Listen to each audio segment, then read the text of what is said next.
¿Qué tal, queridos amigos? ¿Cómo les va? Bienvenidos a un nuevo tema de la Palabra de Dios.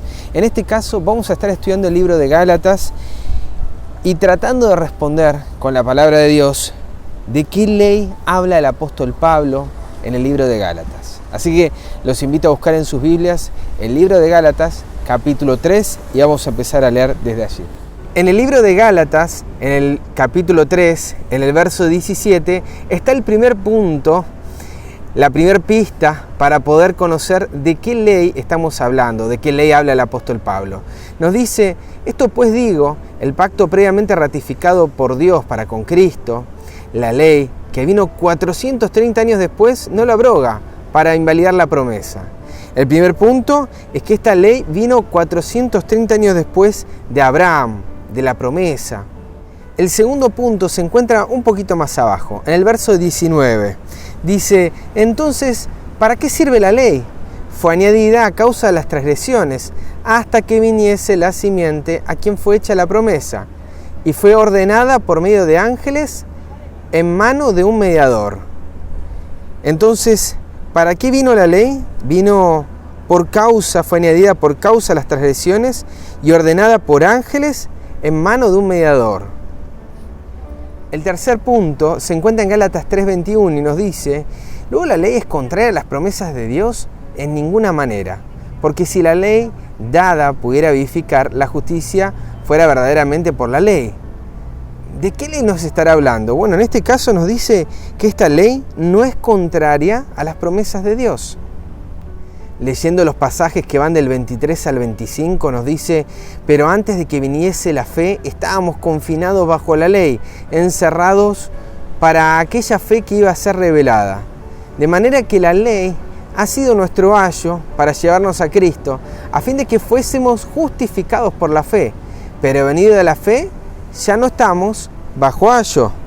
Entonces, este cuarto punto y último que vamos a estar viendo de Gálatas 3 nos dice que la ley es nuestro ayo, nuestra guía, nuestro instructor para llevarnos a Cristo, para ser justificados por la fe. Es decir, la ley no nos justifica, la ley nos lleva a Cristo. La ley nos conduce a Cristo para ser justificados en Él por la fe.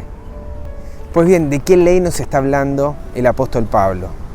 Hay dos interpretaciones. Una de ellas, la primera, dice que es solo la ley de Moisés. Pero, ¿será posible que Moisés haya escrito leyes propias de su autoría y que el Señor, que Dios, haya escrito las suyas?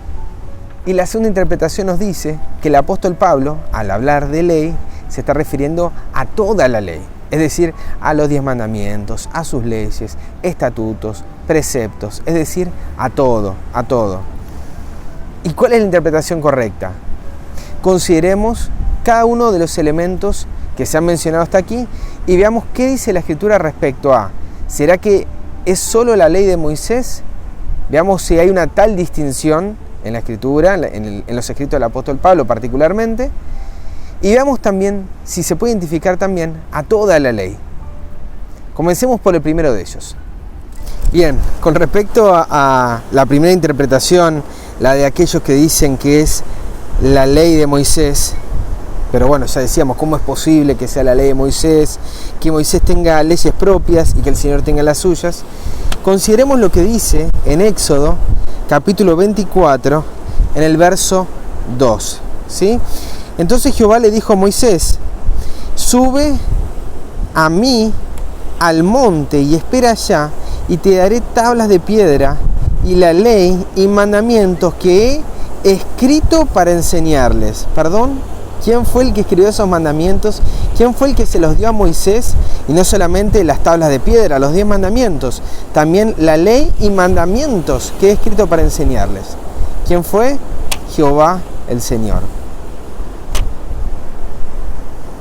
El siguiente de los pasajes que me gustaría mencionarles se encuentra también en Levíticos, en este caso Levíticos capítulo 26, en el verso 46. Levíticos 26, 46, y dice así: estos son los estatutos, ordenanzas y leyes que estableció Jehová entre sí y los hijos de Israel en el monte Sinaí por mano de Moisés. Entonces nos llegan a través de Moisés, nos llegan a través de su mano, pero ¿quién fue el que los dio? ¿Quién fue el que los estableció? Jehová. Nuevamente, estos son los estatutos, ordenanzas y leyes que estableció Jehová. El siguiente pasaje que me gustaría mencionarles se encuentra en el libro de Nehemías, capítulo 8, verso 1, que dice así: Venido el mes séptimo, los hijos de Israel estaban en sus ciudades, y se juntó todo el pueblo como un solo hombre en la plaza que está delante de la puerta de las aguas, y dijeron a Esdras el escriba que trajese el libro de la ley de Moisés. Y acá escuchen bien, ley de Moisés, la cual Jehová había dado a Israel. Entonces, si bien la menciona como ley de Moisés, el autor y el dador no es Moisés, el autor es el Señor. Y si vamos un poquito más, ahí nomás, verso 14, nos dice: y hallaron escrito en la ley que Jehová había mandado por mano de Moisés, es decir, no es la ley de Moisés, sino la que vino por mano de él, que habitasen los hijos de Israel en tabernáculos en la fiesta solemne del mes séptimo.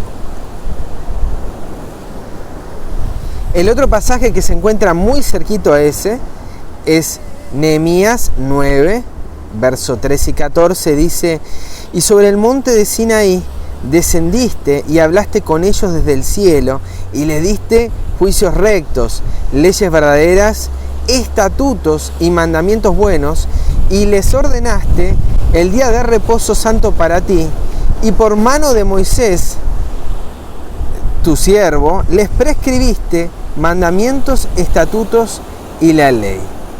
Nuevamente, el autor, el dador, es el Señor. Y Moisés simplemente el medio, el instrumento por el cual llegan esas leyes a nosotros.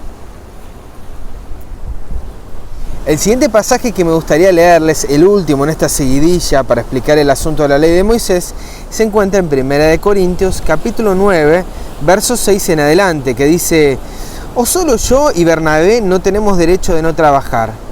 ¿Quién fue jamás soldado a sus propias expensas? ¿Quién planta viña y no come de su fruto? ¿O quién apacienta al rebaño y no toma de la leche del rebaño? ¿Digo esto solo como hombre? ¿No dice esto también quién? ¿No dice esto también la ley? Porque en la ley de Moisés está escrito: no pondrás bozal al buey que trilla.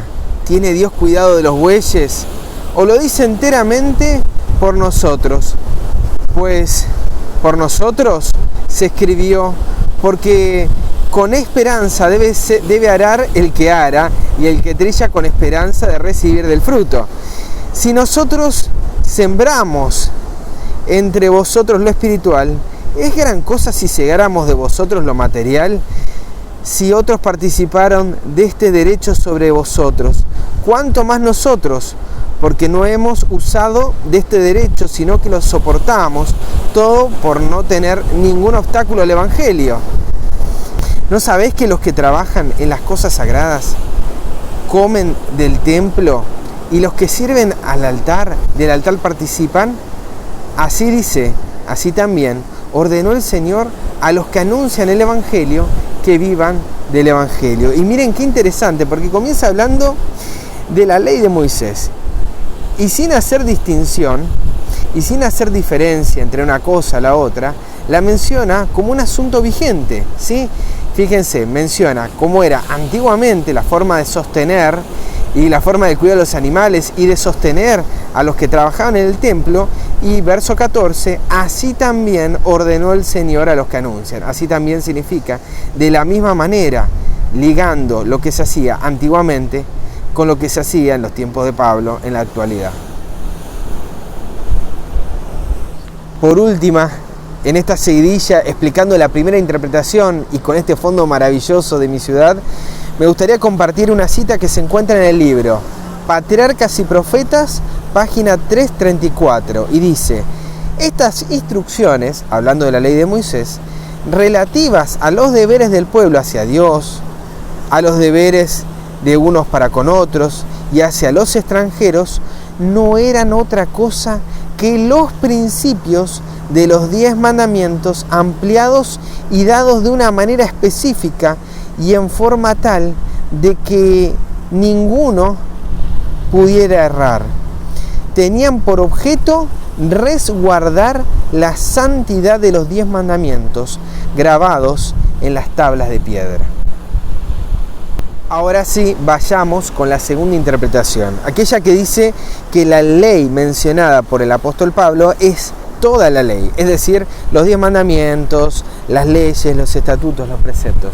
Veamos si este pensamiento, si esta interpretación tiene asidero. Ya vimos que la primera interpretación es incorrecta. No existe tal cosa como una ley de Moisés distinta a los 10 mandamientos. Pero a partir de esta segunda lectura, muchos pasajes que antes los teníamos de manera aislada van a empezar a cobrar sentido y se van a entender muchísimo mejor en el contexto de esta ley que no está dividida en una o en otra parte, sino que ha de ser entendida en su totalidad como la ley de Dios.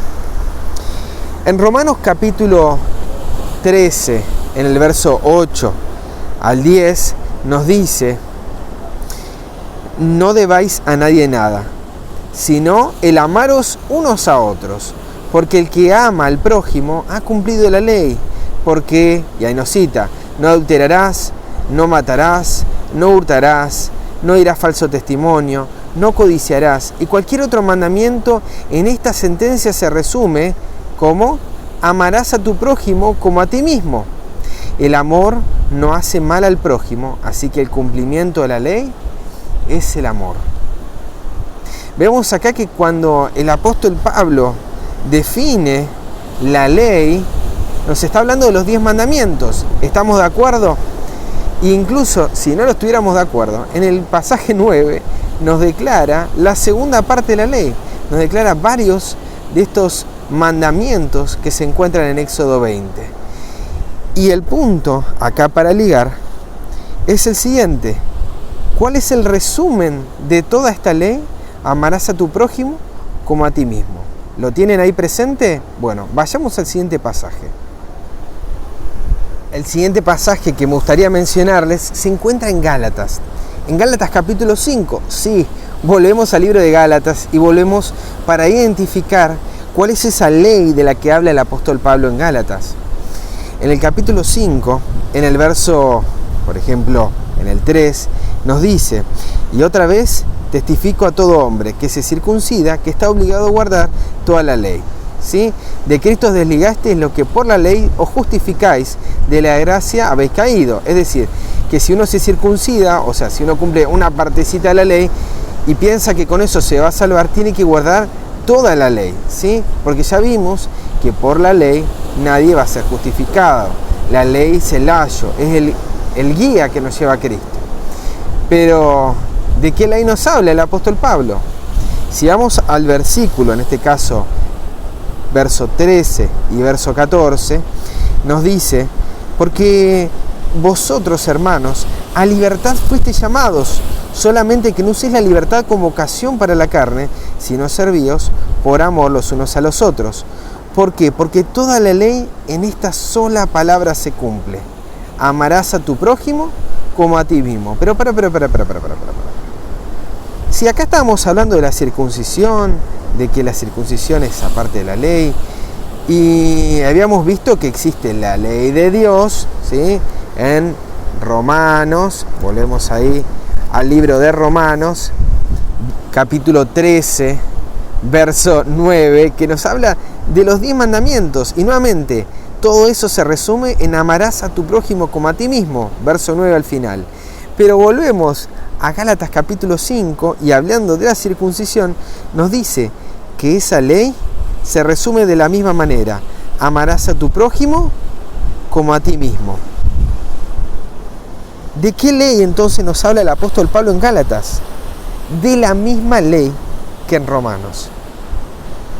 El apóstol Santiago describe la misma ley en el libro de Santiago, capítulo 2, verso 8 al 12, que nos dice: Si en verdad cumplís la ley real, conforme a la Escritura, amarás a tu prójimo como a ti mismo, bien hacéis. Pero si hacéis acepción de personas, cometéis pecado y quedáis convictos por la ley como transgresores. Porque cualquiera que guarda toda la ley, pero ofendiere en un punto, se hace culpable de todos. ¿Recuerdan? La ley es amarás a tu prójimo como a ti mismo. Lo mismo que decía Pablo en Romanos 13, hablando de los 10 mandamientos, y en Gálatas 5, hablando de la ley de Moisés. Entonces nos dice, porque cualquiera que guardare toda la ley, pero ofendiere en un punto, se hace culpable de todos. Como dijo también hablando de la circuncisión el apóstol Pablo en Gálatas. Porque el que dijo no cometerás adulterio, también ha dicho no matarás. Ahora bien, si cometes adulterio, pero matas, ya te has hecho transgresor de la ley. Así hablad y haced como los que habéis de ser juzgados por la ley de la libertad. Fíjense nuevamente qué maravilloso. La ley de la que nos está describiendo acá es la ley de Moisés. Y algunos dirán, no, es la ley de los 10 mandamientos. Queridos amigos, no hay tal cosa de una u otra. No hay una ley u otra ley. Es lo mismo, nos estamos hablando de la misma ley, la ley de Dios. Y la misma ley, tanto una como otra, se resume de la misma manera. Amarás a tu prójimo como a ti mismo. Por eso la ley de Moisés es una ampliación y los 10 mandamientos es una síntesis de la ley de Dios. Amarás a tu prójimo como a ti mismo, la segunda parte de la ley, y amarás a Dios sobre todas las cosas.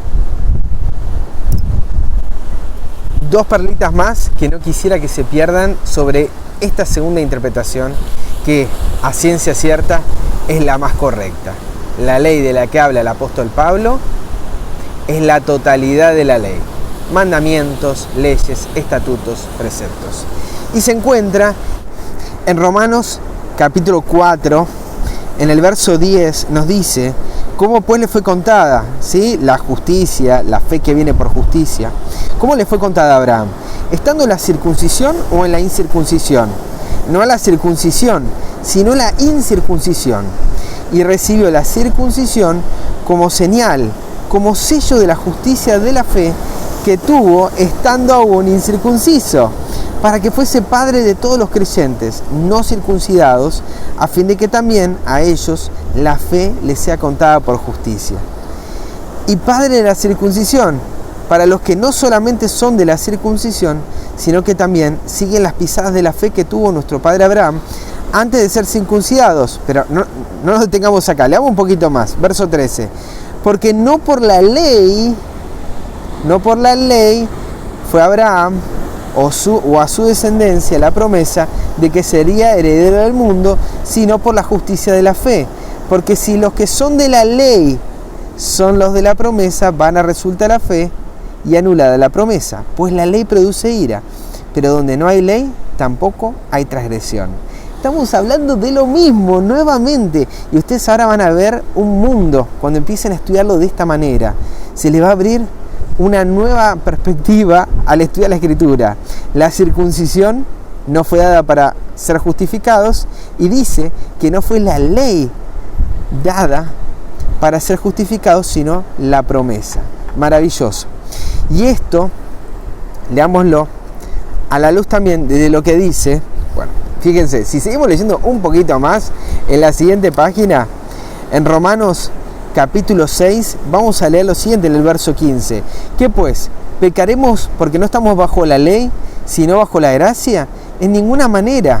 Es decir, en ningún momento el apóstol Pablo habla de abolir, de anular la ley, sino nos llama a cumplirla. Léanlo de corrido y se van a dar cuenta que no saca de contexto y no dice la circuncisión es la ley, pero un tipo, y ahora hablamos de otra ley, sino que está hablando de los dos de la misma manera. Y Romanos 7, y este es el último pasaje de esta seguidilla, Romanos 7, verso 12, nos dice: de manera que la ley a la verdad es santa, y el mandamiento santo, justo y bueno. Maravilloso, queridos hermanos, maravilloso, queridos amigos, cómo Dios se revela en su palabra y nos lo explica pasaje por pasaje, verso tras verso, un poquito aquí, un poquito allá. pero como siempre hago, cada vez que ustedes se quedan un ratito más escuchando el video, y ya que tengo este hermoso paisaje para compartirles, me gustaría leerles de este libro, Mensajes Selectos, tomo 1, en la página 274, acá lo vamos a buscar juntitos, como si estuviéramos acá compartiendo la palabra entre amigos,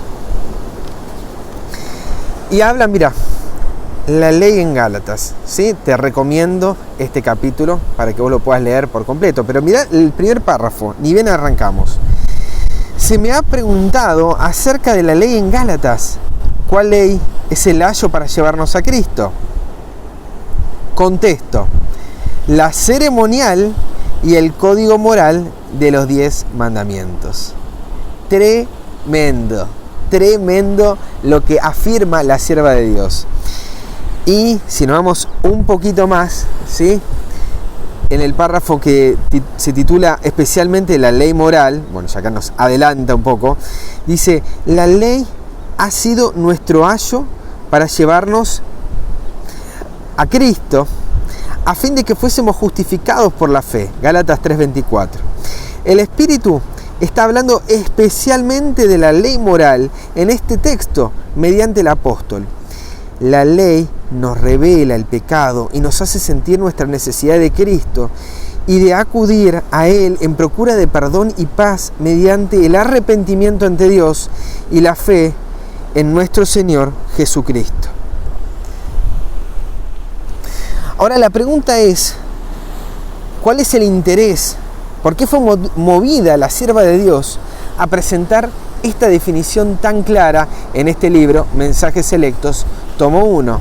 En este mismo capítulo, la ley en Gálatas, si uno va a la página siguiente, a lo que acabamos de leer, nos dice la sierva de Dios: la falta de voluntad para renunciar a opiniones preconcebidas y aceptar esta verdad fue la principal base de la oposición manifestada en Minneapolis contra el mensaje del Señor expuesto por los hermanos Waggoner y Jones. Suscitando esa oposición, Satanás tuvo éxito en impedir que fluyera hacia nuestros hermanos en gran medida el poder especial del Espíritu Santo que Dios anhelaba impartirles. El enemigo les impidió que obtuvieran esa eficiencia que pudiera haber sido suya para llevar la verdad al mundo, tal como los apóstoles la proclamaron después del día de Pentecostés. Fue resistida la luz que ha de alumbrar a toda la tierra con su gloria, y en gran medida ha sido mantenido lejos del mundo por el proceder de nuestros propios hermanos. Resumiendo, ¿cuándo se suscitó este problema? En Minneapolis, en 1888. ¿Quiénes llevaron la verdadera interpretación? Waggoner y Jones, que no diferenciaban entre ley moral, ley de Moisés, esto, aquello, hablaban todo de una misma cosa. ¿Por qué? Porque el interés de ellos era manifestar de que no había una ley que te salvaba y una que te perdía. Ninguna te puede justificar delante de Dios. Necesitamos a Cristo. Y ese era el gran mensaje de Waggoner y Jones.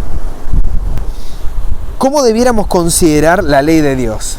Vamos a seguir leyendo algunos pasajes, algunas citas de la sierva de Dios. En Mensajes Selectos, tomo 1, un poquito más abajo donde estábamos recién, nos dice: la ley de los 10 mandamientos no ha de ser considerada tanto desde el aspecto de la prohibición como desde el de la misericordia.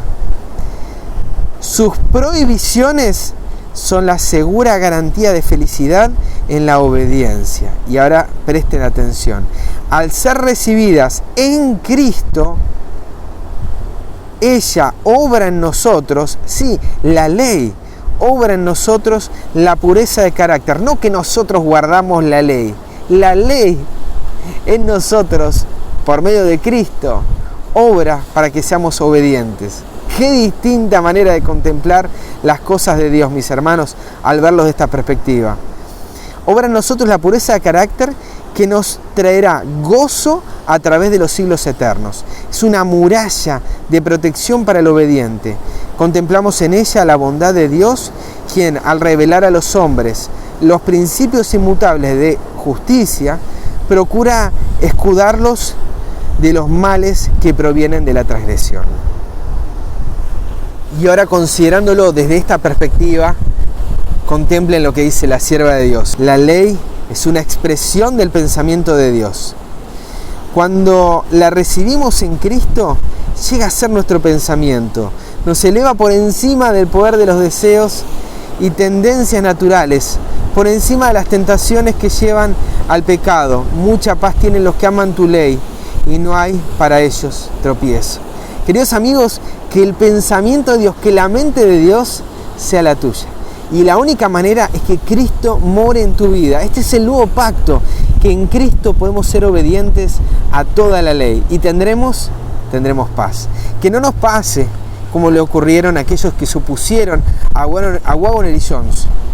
Y frenemos, porque Satanás sabe que es así, que de esta manera impide que fluyan sobre nosotros en gran medida el poder del Espíritu Santo, que Dios desea impartirnos en esta hora. Mis hermanos, en esta hora Jesús desea soplar su Santo Espíritu en nuestros corazones. ¿Qué estamos haciendo? ¿Qué estamos haciendo, queridos amigos? Con este maravilloso cuadro que nos proveyó Dios en la naturaleza, acá en mi ciudad de Mar del Plata, me gustaría compartir con ustedes por qué es importante que entendamos este punto que acabamos de estudiar hoy. Primero, reconocer que el apóstol Pablo no hace distinción entre una ley y otra, entre la ley de Jehová y la ley de Moisés, que todo es palabra del Señor, nos lleva a entender que su palabra y sus principios siguen vigentes. Lo segundo, que también reconocer que ambas leyes son ayos que nos llevan a Cristo, pero que no nos justifican delante de Dios, que no nos salvan, es un pensamiento que nos aleja de la ilusión de que por medio de la obediencia obtendremos la salvación, de que hay una ley más importante que otra para ser salvos. Queridos amigos, ninguna ley nos salva. El tercer punto que me gustaría mencionar es que reconocer que la ley, en su versión simplificada o amplificada, ya sea los 10 mandamientos, o la simplificación de amarás a Dios y a tu prójimo, o la ampliación en todos los preceptos, leyes y estatutos que dio el Señor por mano de Moisés,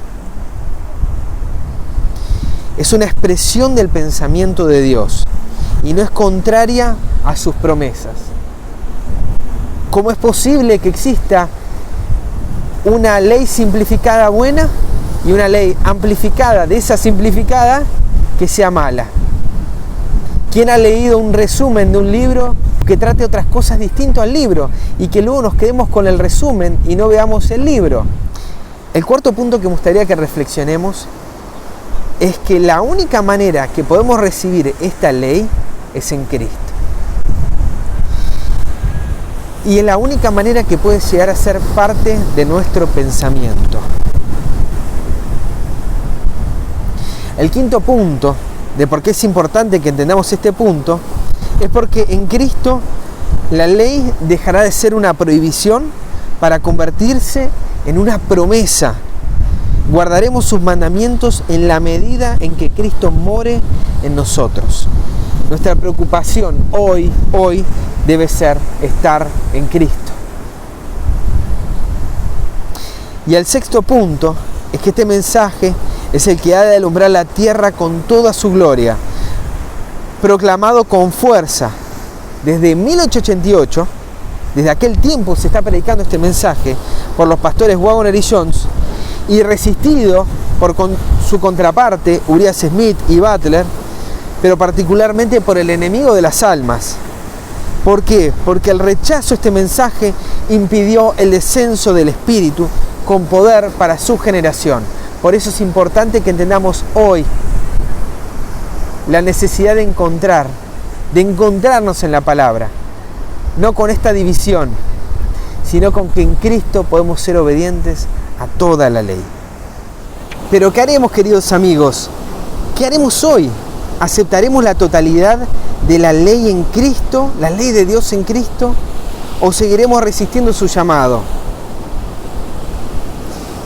La mensajera de Dios en este libro, Evento de los Últimos Días, En el capítulo titulado El fuerte clamor, nos deja bien en claro en esta profecía, escrita 2 años después de Minneapolis, 1888, ¿sí? Esto es de 1890, diciembre, y la otra de mayo, nos indica en esta profecía que habría quienes rechazarían este mensaje.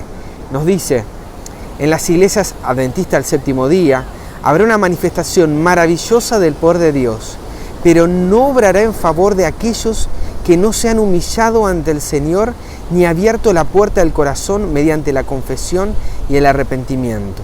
En la manifestación de ese poder que ilumina la tierra con la gloria de Dios, solo verán algo que en su ceguera considerarán peligroso, algo que despertará sus temores y se afirmarán para resistirlo. Debido a que el Señor no actúa de acuerdo con sus ideas y expectativas, se opondrán a la obra. ¿Por qué? Dicen, no debiéramos nosotros conocer el Espíritu de Dios cuando hemos estado en la obra por tantos años.